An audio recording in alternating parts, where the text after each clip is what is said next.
Alô, boa tarde. Obrigado a todos aqui pela presença.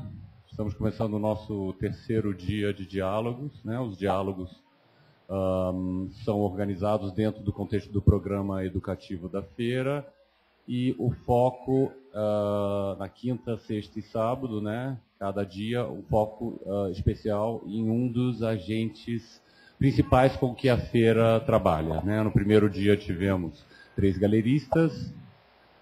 Ontem, sexta-feira, tivemos 3 curadores e hoje, finalmente, 3 colecionadores. E o nosso primeiro convidado hoje aqui para conversar conosco é o João Carlos Figueiredo Ferraz, um colecionador de Ribeirão Preto, né? Colecionando já desde 83. E quem está aqui para me ajudar aqui na conversa é o Renan Araújo, que também é de Ribeirão Preto, e é um dos curadores do nosso projeto do Laboratório Curatorial. A primeira exposição aqui, do outro lado ali do pavilhão, também é outro segmento importante, né? Os 2 programas importantes aí das atividades educativas, é justamente o programa do Laboratório Curatorial. Bom, João, muito obrigado, então, por vir mais uma vez aqui para as nossas conversas. E eu queria começar perguntando para você como foi o início da sua atividade como colecionador, como você começou a realmente adquirir obras. Bom, boa tarde a todos e muito obrigado pelo convite, é um prazer estar aqui, é um prazer poder compartilhar com os amigos, porque aqui só tem amigos, eu estou vendo, essa experiência de uma vida, né? Realmente comecei no começo dos anos 80, como todo mundo começa, eu imagino, né? As pessoas que compram o seu primeiro quadro, que entram pela primeira vez numa galeria, ninguém tem ideia de que vai fazer uma coleção, começar uma coleção. A ideia é preencher uma parede, ter um quadro de um amigo, enfim. Eu comecei entrando numa galeria, que é uma galeria que eu frequento até hoje, de uma grande amiga, e que, graças a Deus, eu entrei nessa galeria, porque é muito importante como você começa, e a galeria onde você começa é a galeria da querida Luiz Estrino. Eu fui levado pelo meu irmão e amigos que frequentavam, e eu tinha acabado de me mudar para Ribeirão Preto e queria colocar algumas telas na parede. Então eu fui e completamente leigo, sem nenhuma informação, sem conhecimento algum, e conversando com os amigos, conversando com os galeristas, conversando com os próprios artistas, eu fui formando um conceito, fui formando um gosto, e foi aí sim que começou. Eu comecei, como todos começam, ingenuamente, comprando o primeiro quadro para pôr na parede. Uhum. Quais foram as primeiras obras que você comprou? Olha, uma das primeiras foi um Jorginho Guinle, que a Luísa estava expondo. E o Jorginho, ele era jovem, estava participando de um salão de arte aqui de São Paulo, ele entrou num salão em São Paulo, e a Luísa estava com os trabalhos dele, e foi uma das primeiras coisas que eu comprei. Uhum. E aí, nesse momento, você começa a comprar mais ali daquela geração dos anos 80. Como é que foi se construindo aos poucos aí a sua coleção enfim? Eu não tinha muita preocupação do que eu ia comprar. Eu comprava conforme eu via. Eu estava frequentando as galerias, os eventos e vendo as coisas e conversando com os artistas jovens, porque eles também ficavam ali. Na Luísa, nós chegávamos, estava o Leonilson, estava a Leda, a gente ficava conversando.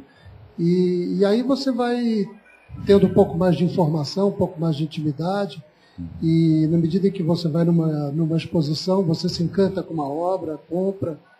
E eu fui comprando conforme eu ia vendo. Na verdade, acho que mais as obras me escolheram do que eu escolhi as obras também. Uma questão muito importante, né, hoje, eu acho que sempre também para o colecionador, é a questão da informação, né? Como é que o colecionador recebe a informação, né? Hoje em dia, claro, tem esses sistemas de feira, tem um sistema de internet, né? Mas naquela época era diferente. Você estava me falando justamente que tinha essa convivência com os artistas, né? Você poderia falar um pouco mais sobre isso? Porque, enfim, essa é é um canal de informação privilegiadíssimo, né? Hoje em dia, com essa interface de feiras, muitas vezes a frequência da galeria é menor, ou mesmo não é tão é mais intermediado, né, esse acesso à informação. Então, esse convívio aí com os artistas é algo bastante privilegiado para poder compreender a obra, né? Claro, ele acontecia dentro da própria galeria. Eu acho que isso ainda hoje, acredito que é assim, eu acho que uma pessoa que está começando, uma pessoa que queira comprar uma obra de arte e ainda não tem esse tipo de informação, não tem muito conhecimento, eu acho que é fundamental que ele procure uma boa galeria. Porque por mais que você não tenha o olho treinado, por mais que você não tenha informação sobre o artista, na hora que você está na galeria, aquela obra já passou por um outro olhar. Passou pelo olhar do galerista, que esse tem o olho treinado, esse sabe o que está expondo, esse sabe o que põe na parede. Então, eu acho que quem está começando, quem está iniciando uma ideia de coleção, ou que queira comprar seus primeiros trabalhos, é importantíssimo que ele frequente uma boa galeria. E na galeria, você tem esse tipo de contato. Na galeria, você fica conhecendo os artistas, os críticos. Os críticos também, para mim, foram fundamentais. Eu teve um período que eu tinha muito contato com o Beto Tassinari, com o Rodrigo Naves, pessoas com quem a gente estava sempre trocando ideias, e eles me alertaram para várias exposições. Olha, vai ver aquilo, que é muito legal. E aí você vai formando o teu conhecimento. Você começa a ler, você começa a se interessar, você começa a pesquisar. Então, eu acho que é meio esse caminho, assim, né? Você sempre através da galeria, que é o polo aglutinador disso tudo, né? O desafio, na verdade, também, como você disse, né? Você, por sorte, começou uma relação com uma galeria aí que te ofereceu tudo isso, né? O desafio hoje, eu acho que para o colecionador que transita por feiras, por exemplo, o contato é muito mais breve, muito mais superficial, muito mais instantâneo, né? Então, muitas vezes, esse tipo de informação fica mais distante, fica mais um acesso mais difícil, realmente, né? E, sobretudo... Bom, na feira você tem essas galerias todas, né? Você tem uma variedade imensa de boas galerias e de boas obras para escolher. Mas você tem que confiar mais no teu olhar e comprar alguma coisa que te emociona, que te toca, enfim. Você não tem esse contato um pouco mais duradouro.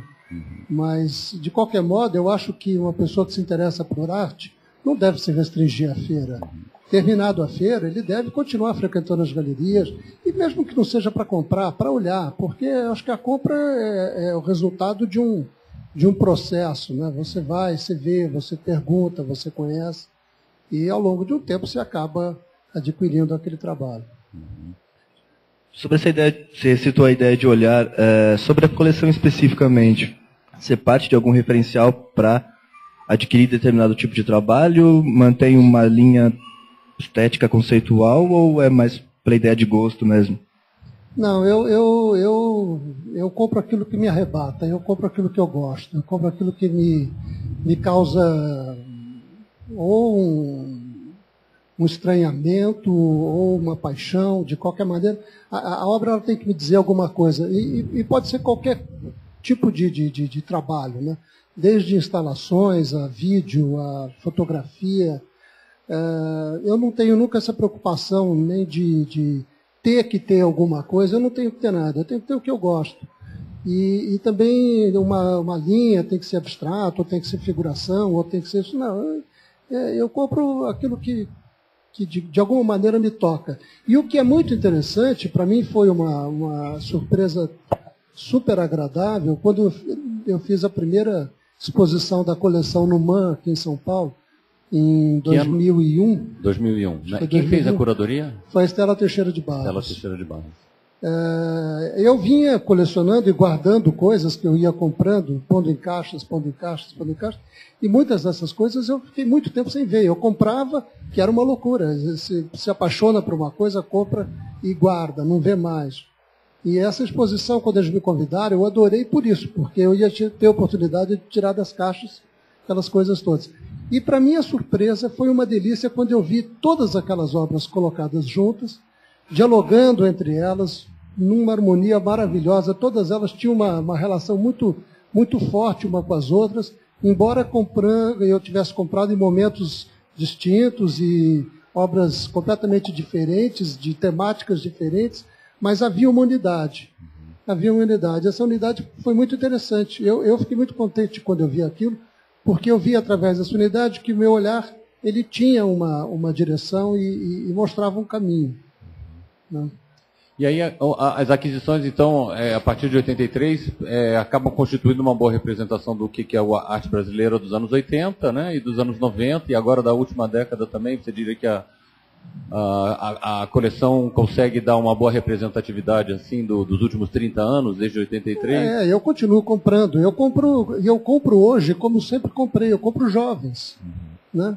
Outro dia me falaram, poxa, mas você tem obras que são obras de artistas que já são conceituados, Nuno Ramos, Fábio Miguel. Eu falei, mas quando eu comprei foi em 84, na primeira exposição deles no Sul Distrito. E depois eu fiquei muito amigo deles, como sou até hoje, e adoro bater o papo com ele, adoro estar com eles todos lá da Casa 7. Mas eles eram jovens. Lá com a Luísa também, a Leda Catunda era uma menininha, isso no começo dos anos 80. O Leonilson estava lá, ficava lá conversando com a gente. Então... ao longo desses quase 30 anos, né, então, claro que as obras jovens começam a se tornar obras históricas. Então, e agora tem os jovens de agora, que eles estão sendo colocados junto desses outros que eram jovens há 30 anos atrás e continuam dialogando. Tem uma conversa maravilhosa lá. Com quem, por exemplo, hoje que você está conversando? Hoje tem Marcelo Cidade, tem esses meninos que estão... skatistas aí, né, que eles estão lá conversando junto com Pisa, e fica maravilhoso.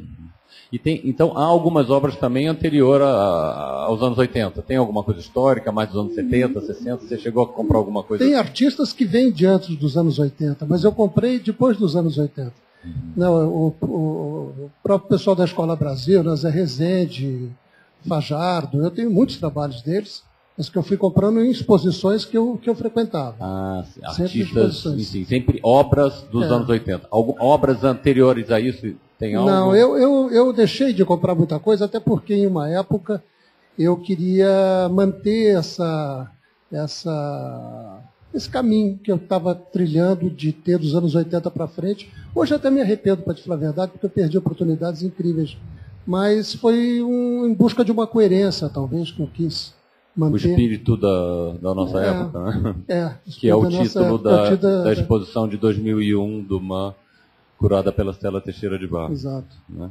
E esse espírito, então, ele basicamente são obras brasileiras, mas tem algumas estrangeiras. Tem Tem algumas estrangeiras que eu comprei aqui no Brasil mesmo, algumas eu comprei em feiras internacionais. Como quem, por exemplo?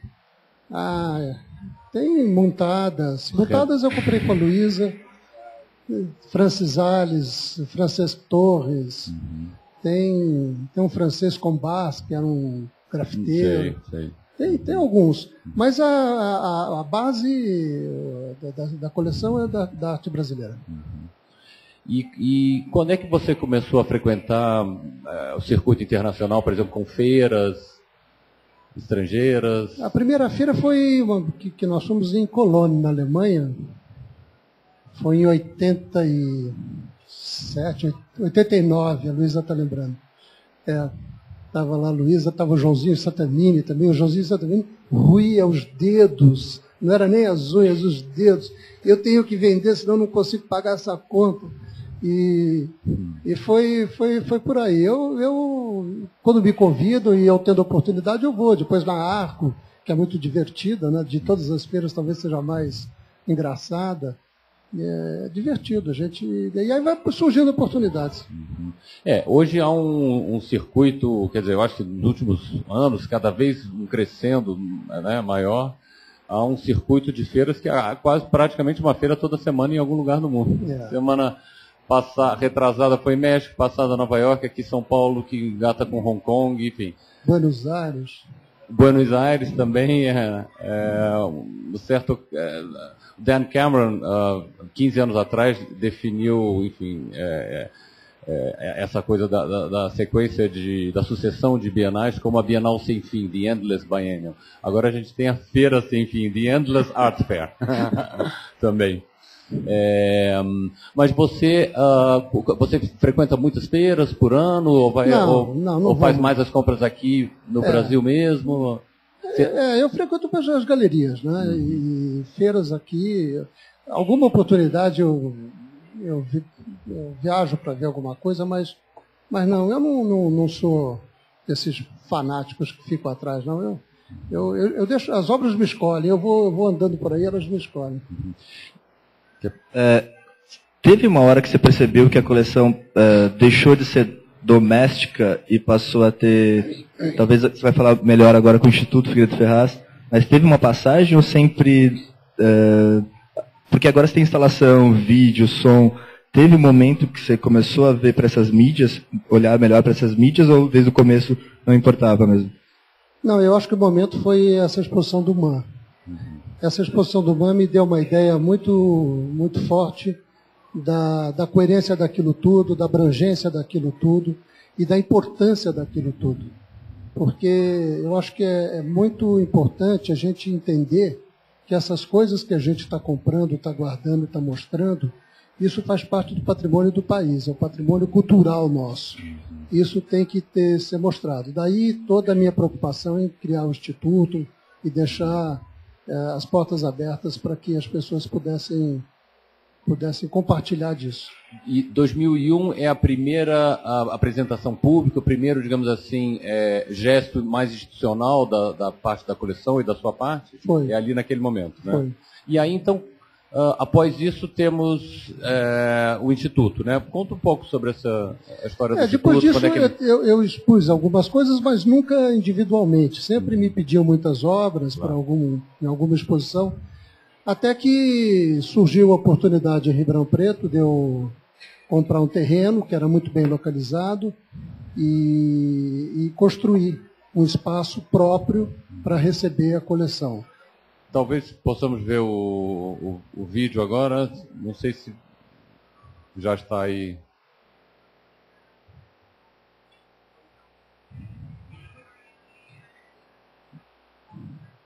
E quando é que começou o projeto do Instituto? Começou há uns 3 anos. Uns 3 anos. Aí vocês compraram o terreno? A história é um pouquinho mais longa, porque começou com a Pinacoteca. A Pinacoteca, o Marcelo, que é uma pessoa que eu adoro, Marcelo Araújo, ele conversando comigo, ele sugeriu que eu deixasse a coleção em comodato na Pinacoteca. E eu, naquela ansiedade para tirar as coisas das caixas e louco para poder ver aquelas coisas, eu topei. Falei, não, eu topo, mas não aqui em São Paulo. Vocês vão para Ribeirão Preto, porque a Pinacoteca é do Estado e não faz sentido ela centralizar toda a sua força na capital. E eles adoraram a ideia. E nós fomos várias vezes a Ribeirão, eles foram para lá, escolhemos lugares e tal. Mas a coisa não andou porque os prefeitos de lá não conseguiam entender. E por mais que eles sempre me dissessem sim, nunca fizeram nada para ajudar. E depois de uns anos, aí eu desisti, falei, não, isso não vai virar. E aí eu resolvi construir o próprio espaço.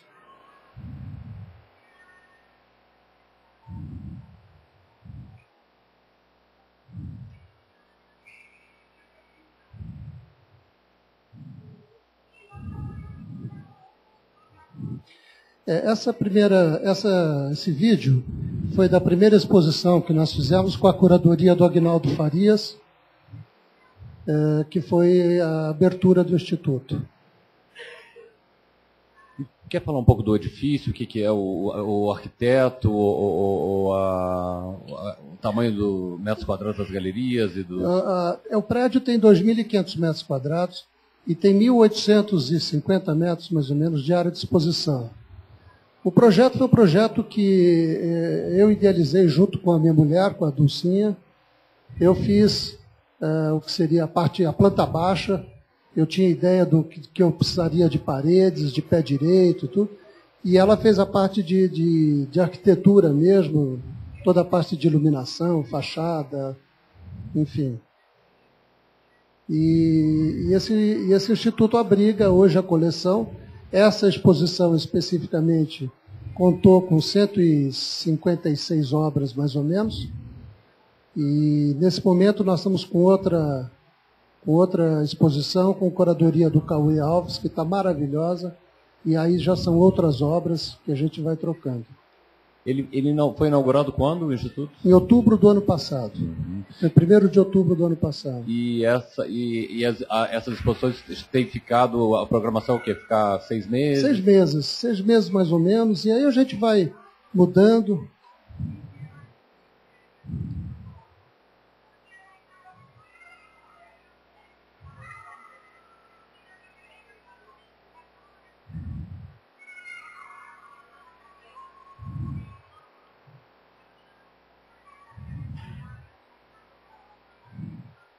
E ele juridicamente é um instituto? Como Não, foi é um essa...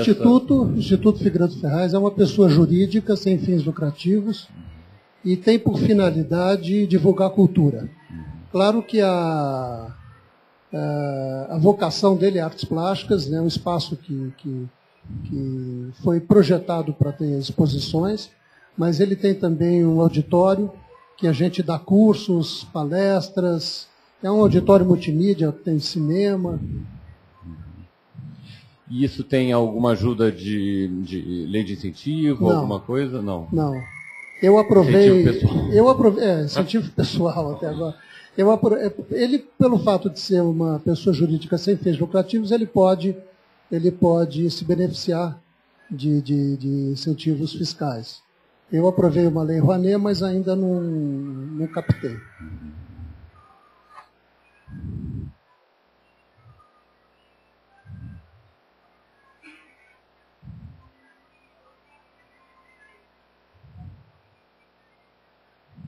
E o que mais em termos de programação você tem feito ali? Tem atividades educacionais também? Tem. Agora eu estou começando a formalizar um educativo com profissionais. Até agora nós abrimos as portas e deixamos que as pessoas viessem. E muitas escolas nos procuraram e tem tido muita visitação. Mas agora nós vamos começar uma coisa mais profissional, uma coisa mais formal com relação ao educativo.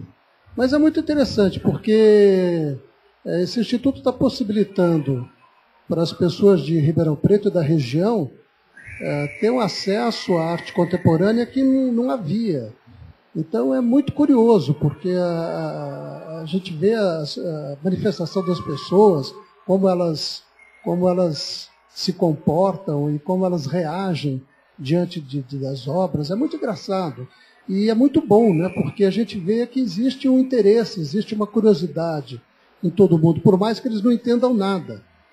Outro dia, nós temos uns monitores, né, que acompanham algumas visitas, e uma dessas monitoras veio conversar comigo, comentando uma visita que ela achou muito curiosa de um homem que foi com a família, né, um sujeito muito bem, chegou lá, encostou um carrão lá na porta, desceu a família toda. E ele estava olhando os quadros e essa pessoa ficou na frente do Jorginho Guilherme olhando. E aí a monitora do lado, esperando que ele comentasse alguma coisa, e ele falou, curioso, né? Os homens normalmente gostam de desenhos fortes, bem traçados, tal. Mulher já gosta de vaso, flor, coisas coloridas. Rico gosta de borrão. Rico. E eu acho muito legal isso, porque, de certa maneira, é o que ele está vendo ali. Ele não teve formação, nem qualquer tipo de cuidado na educação para poder ver diferente. E eu acho que uma das nossas finalidades é essa, é conseguir levar esse tipo de informação para essas pessoas. Talvez ele esteja reagindo como em 1950 alguém viu a primeira vez um Pollock, né? Pode ser a mesma coisa. Então, eu acho que uma das funções do Instituto é criar esse conteúdo cultural. Eu acho que isso que é importante. E em termos de público, assim, como é que está a visitação em termos de números? A visitação é espontânea, como eu disse. Nós não fizemos nenhum trabalho nesse sentido. E eu acho que está sendo espetacular. É muito além do que eu imaginava.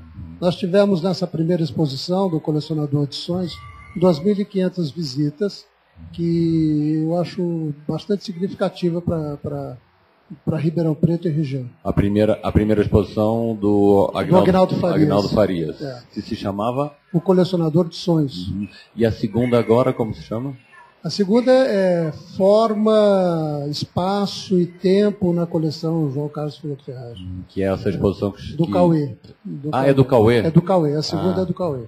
E está maravilhosa. Né? O Cauê é uma pessoa extremamente competente e fez um trabalho lindo lá. Uhum. E essa exposição fica até quando? Ela deve ficar até outubro, novembro, né? Nós não temos assim um rigor de... Deve ficar até novembro. Mas é até outubro, por aí. Uhum. E o horário, vocês estão abertos todos os dias? É de terça a sábado, das 2 às 6 da tarde. E a equipe? Como é uma equipe dessa? É uma equipe enxuta, porque não é um lugar que tenha muita disponibilidade de recursos, né? Claro. Mas temos lá uma equipe de 8 pessoas que faz toda a parte interna lá de... E tem um armazém de obras também? É um armazém agora suficiente já para todos os seus trabalhos? Mais ou menos. Eu guardo muita coisa em casa ainda. Tem muita coisa... A gente vai trocando, levando. Uhum. Mas o Agnaldo foi feliz no nome da exposição, porque realmente é um sonho que nós realizamos lá e é muito gostoso poder fazer isso. Eu me sinto muito bem podendo mostrar isso para a cidade, tornar esse espaço um espaço público, porque eu acho que a coleção, de certa maneira, ela tem essa função. E no Brasil, graças a Deus, existem colecionadores, eu não falo isso por mim, mas eu acho que é fundamental que existam, porque não tem uma política pública de aquisição de acervo, nenhum museu compra arte contemporânea, não tem nenhuma instituição pública que compra arte contemporânea. Então, não fossem os colecionadores, talvez a gente perderia grande parte desse trabalho, dessas obras, dessa nossa memória cultural. Então, eu cumprimento todos os colecionadores, porque eu acho que eles fazem um benefício, têm um benefício imenso para o país. Agora está começando a haver mais aquisições por parte de algumas instituições, a Pinacoteca, o MAN. Inclusive aqui na SP-Arte há uma verba de aquisição que a Pinacoteca faz com o Iguatemi para comprar algumas obras contemporâneas. Então também há mas é a iniciativa privada ajudando os espaços públicos. Não existe dentro do orçamento do Estado uma verba para isso, que deveria haver. Porque se não fossem as empresas privadas, não fossem doação do público, da pessoa física ou das pessoas que não são públicas, não teria nada. E como você vê, claro que o circuito ampliou, se tornou muito mais complexo, né, dos anos 80, 90, até muito mais recentemente, eu acho que houve uma mudança nos últimos 10 anos muito grande, né? Como você vê essa mudança assim do contexto do circuito de arte contemporânea brasileiro, por exemplo? Eu acho que agora a arte contemporânea brasileira deixou de ser arte contemporânea brasileira. Agora a arte contemporânea mundial, né? Hoje nós temos artistas que se equivalem a qualquer um do mundo inteiro. E prova disso é que eles estão em todos os grandes museus e as grandes instituições do mundo inteiro. Então, eu acho que hoje nós temos uma realidade dentro do mercado de arte contemporânea muito diferente daquela de 30 anos atrás, de quando eu comecei. Mérito, não evidentemente, mérito da qualidade desses artistas, mas do trabalho que essas galerias estão fazendo, levando essas obras para fora, mostrando esses artistas do exterior, né? Eu acho que é um trabalho maravilhoso que foi feito. Mas o próprio circuito também de colecionadores e de galeristas também se ampliou muito. Antes me parece que era algo menor, né? Uma escala mais íntima, né? Até as próprias relações que você estabelecia lá com os artistas, embora você ainda continue hoje. Hoje é um circuito muito maior nesse sentido também, né? Com muito mais agentes, né? Tem, mas aqueles que se interessam, aqueles que querem conhecer os artistas, eles têm todas as facilidades. eles têm ainda a possibilidade, pelas galerias, de conhecer. Essas pessoas são pessoas deliciosas de contato, né? E estão disponíveis. Você vai numa galeria, você procura e encontra o artista. Quem quiser comprar um trabalho de determinados artistas, ele pode conversar com esse artista sobre o trabalho. Quer dizer, hoje não é tão diferente de antes. Antes as pessoas, o circuito era mais fechado, hoje é mais aberto, tem mais interferências, mas eu acho que ainda continua um espaço muito fácil de se transitar para quem quer ter esse tipo de contato, não é problema. E voltando só para a ideia de coleção, pensando na tua coleção, existe a preocupação de um acerto? Por exemplo, você tem o sarrafo da Mira, que é bem importante, pensando até numa valoração, numa ideia de mercado. Se o do que hoje, comprado numa época, hoje tem um valor exatamente muito maior do que início. Existe nessa ideia de coleção coisas pontuais para tentar acertar ou não? Não, nunca houve e continua não existindo. Para mim, o valor de obra é uma coisa sem sentido. Eu nunca vendi uma obra, nunca, e não pretendo vender, porque a minha relação é uma relação de paixão. Eu entro numa galeria, vejo uma coisa que eu gosto, compro, e eu quero ter aquilo para mim. Eu não estou querendo comercializar, nunca vou vender uma paixão. Então, eu não me preocupo com isso, não me preocupo mesmo. E também não tenho aquela preocupação que muitas pessoas, de vez em quando, colocam, não, você não tem fulano de tal, que é importante naquele período. Não tenho. Eu tenho o que eu gosto. E eu compro o que eu gosto, e essa minha relação é uma relação passional mesmo. E então, eu sei que há uma valorização imensa, eu sei que alguns artistas hoje estão com valores muito altos, mas isso a mim não afeta nada, porque eu não tenho nenhuma intenção de comercializar nada. Então Você já vendeu alguma obra? Não. E teve alguma obra algo que você deixou de comprar e que você se arrepende muito?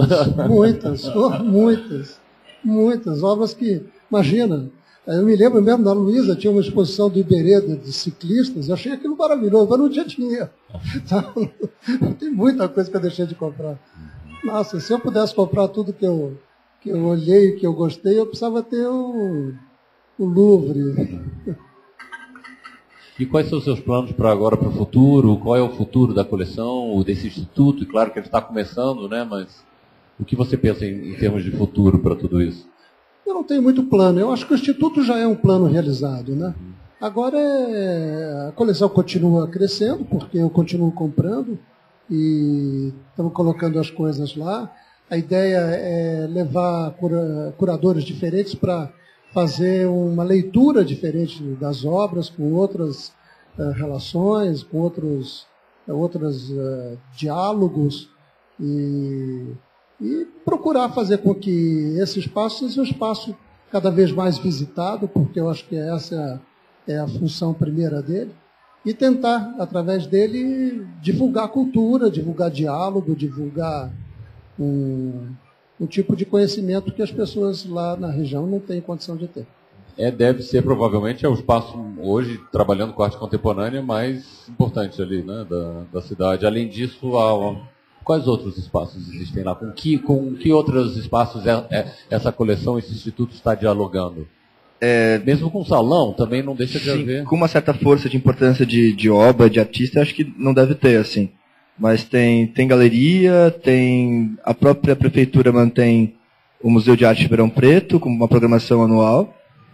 Aí a própria prefeitura mantém outros espaços paralelos ao museu, Casa da Cultura e outros pequenos espaços que também fazem exposições paralelas.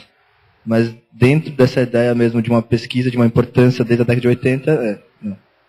Tem outras coleções também que estão se formando, que talvez criem um corpo muito maior daqui para frente.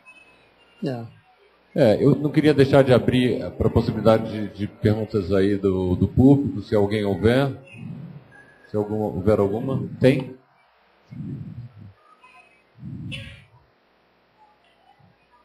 Tudo bem? Meu nome é Marcelo. Sabe, eu fiquei curioso com a questão, antes do MAN e do Instituto, você tinha alguma preocupação com a conservação das suas obras?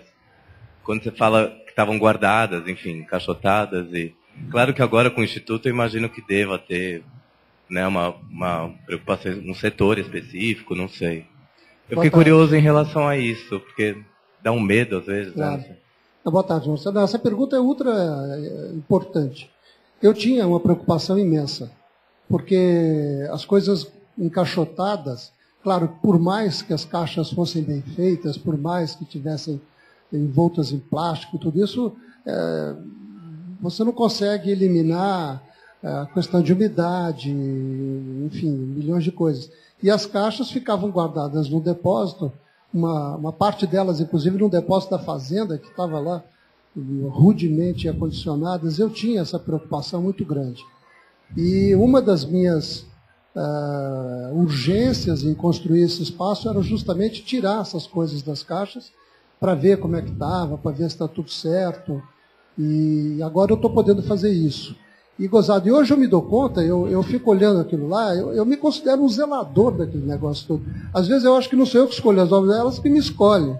Quando eu for embora, elas vão escolher um outro para tomar conta delas. Elas são que nem crianças, você tem que ver se está tudo bonitinho, se está tudo certo. Você tem que ter um cuidado permanente.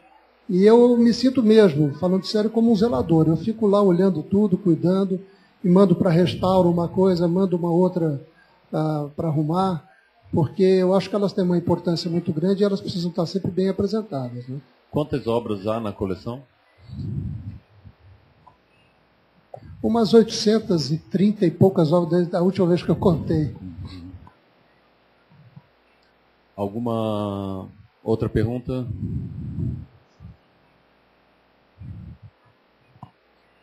Na esteira da pergunta anterior, sobre restauro, eu queria saber se existe no Instituto alguma área para pesquisa e documentação de como é tratado esse acervo. Porque o restauro de obra contemporânea é uma coisa muito nova, se é que existe, né? E quando isso acontece, eu acho que a documentação ela se torna fundamental para que a gente possa iniciar um estudo nesse campo. E aí eu estou fazendo essa pergunta com base na exposição que está no MAC, aqui no prédio do Ibirapuera, que é uma exposição sobre o restauro de alguma das obras do museu. Então, saber se existe essa preocupação com a documentação. Não, eu não tenho uma equipe técnica própria. Eu mando para São Paulo, para os restauradores que existem aqui em São Paulo e que fazem esse trabalho melhor do que qualquer um de nós poderia fazer. Eu tenho até um espaço lá que eventualmente, eles poderiam, caso preferissem, executar algum trabalho lá, menor. Mas eu mando tudo para cá. Por exemplo, agora mesmo eu estou com 4 desenhos imensos, que é justamente da Casa 7, da primeira exposição no Subdistrito, de 1984. Eles pintavam com tinta automotiva sobre papel craft. E o envelhecimento do papel é diferente do envelhecimento da tinta. Então ficou um negócio tudo... E eu mandei agora para arrumar. Mas esse trabalho tem que ser feito aqui em São Paulo com as pessoas que sabem fazer, com os especialistas. João, eu gostaria de fazer uma pergunta a você, que é uma grande curiosidade minha, que quando você realizou aquele livro, junto com a Estela Teixeira de Freitas... De Barros, desculpa. Para a exposição no Museu de Arte Moderna, teve uma série de debates reunidos no livro, né? E nessa ocasião, me lembro de ter perguntado a você a respeito do estado de conservação de uma tela do Nuno, que estava nitidamente num processo de deterioração muito grande, já aparecendo as cordas do fundo e já aparecendo quase uma ossatura de um ser já morrendo, digamos. E aí, nessa ocasião, você falou que te agradava esse tipo de desenvolvimento da obra no tempo, que você não mandaria restaurar. Como é que está essa obra do Nuno? Obrigado, Angélica. A Angélica acompanha também os nossos passos há muitos anos. Não, essa é uma obra do Nuno Ramos, e nesse caso até, eu brincava muito com ele, eu levei isso meio na brincadeira com ele, porque ele fez um trabalho, daqueles trabalhos que ele colocou cera, resina e parafina, e ele jurava que aquilo lá não ia secar nunca. Isso aqui não seca de jeito nenhum.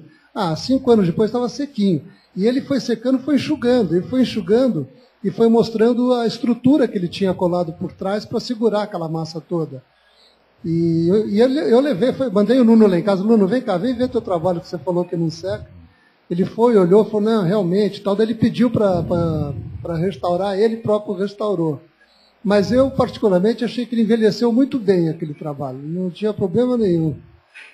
Mas agora o Nuno é um caso diferente, né? Porque o Nuno não dá para você pensar em termos a relação de tempo nos trabalhos do Nuno é diferente de qualquer outra, né? Esse é uma das pinturas, de que período é? Esse aí é um que ele ganhou o prêmio Millet, isso em 87. Ele ganhou o prêmio Millet aqui na... Aquela com bastante acumulação de matéria, né? E cai tudo, né? Vai cair. Mas o edifício é climatizado, tem controle todo de temperatura? Ele é climatizado e hoje em dia a gente tem possibilidade de usar essas tecnologias mais avançadas, que elas são...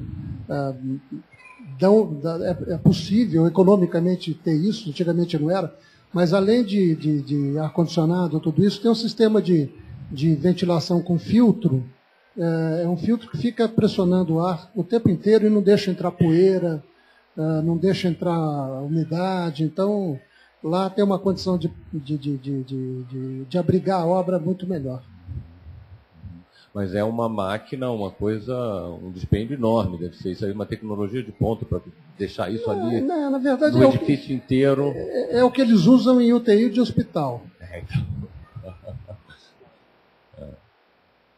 Mais alguma pergunta? Bom, muito obrigado, então, João Carlos, Renan. Vamos fazer um pequeno intervalo agora de uns 15 minutos e depois nós voltamos ao nosso segundo convidado.